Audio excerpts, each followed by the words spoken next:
رات کے درس میں ہم نے یہ لفظ ذکر کیا کہ بنی اسرائیل سے کہا گیا تھا کہ جب تم اس شہر کے دروازوں میں داخل ہو جاؤ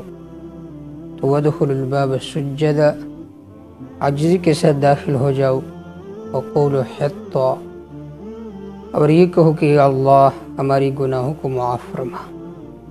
لیکن وہ تکبر کے ساتھ داخل ہوئے اور کہنے لگے حِنطَةٌ فِي شَعِيرَةٍ، ہمیں گندم چاہیے۔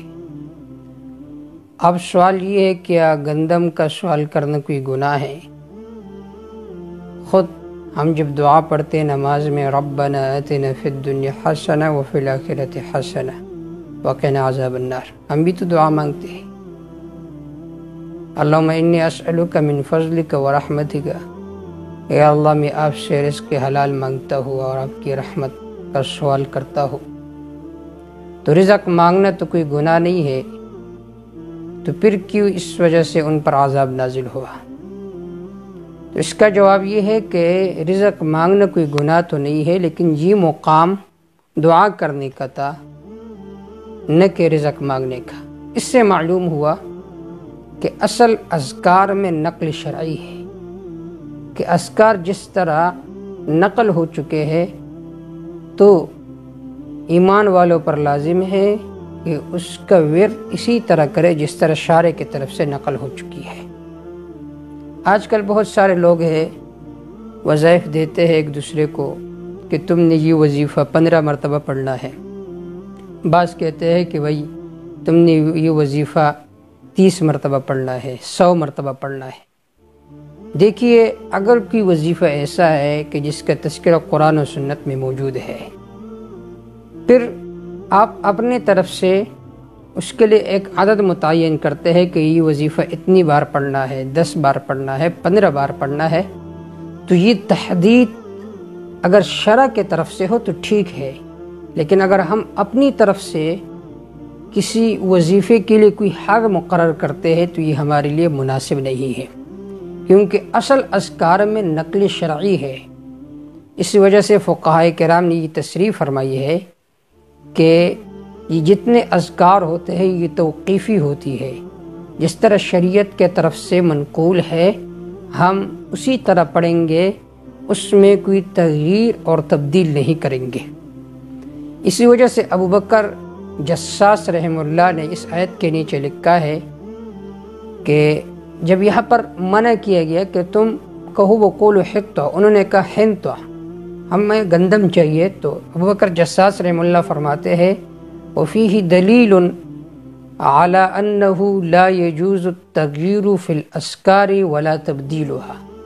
کہ اس آیت سے یہ معلوم ہوا کہ اذکار میں تبدیلی اور تغییر یہ جائز نہیں ہے، کیونکہ العبادت مبناها علی السنہ، کہ عبادت کا بنیاد وہ سنت پر ہے، اور جو بدعات ہوتے ہیں ان کی جو بنیاد ہے وہ خواہشات نفس پر ہوتی ہے۔ تو لہٰذا جتنے بھی اذکار ہے، چاہے جو بھی مصیبت ہو اس وقت کوئی ذکر کا ورد کرنا یہ صحیح ہے، آپ سورۃ الفاتحہ پڑھتے ہیں یا کوئی اور دعا پڑھتے ہیں، پھر جتنی اللہ نے آپ کو توفیق دی تو اسی طرح پڑھو، اس کے لیے کوئی حد مقرر کرنا یہ بہت بڑا وبا ہے کہ آج کل لوگ تحدید کرتے اپنے طرف سے کہ یہ وظیفہ پڑھنا ہے 500 مرتبہ، 1000 مرتبہ۔ جو عورتیں ہوتی ہیں وہ پوری دن و رات وہی وظائف پڑھتی رہتی ہے، 50 مرتبہ، 1000 مرتبہ، 1,00,000 مرتبہ بھی بعض ہے۔ تو اس طرح تحدید شرع کے طرف سے منقول نہیں ہے، لہٰذا جو اذکار قرآن و سنت میں ہے آپ لوگوں کو ترغیب دے کہ یہ پڑھا کرے۔ ہے کہ ایک صحابی کو آپ صلی اللہ علیہ وسلم نے دعا سکھائی، آپ صلی اللہ علیہ وسلم نے فرمایا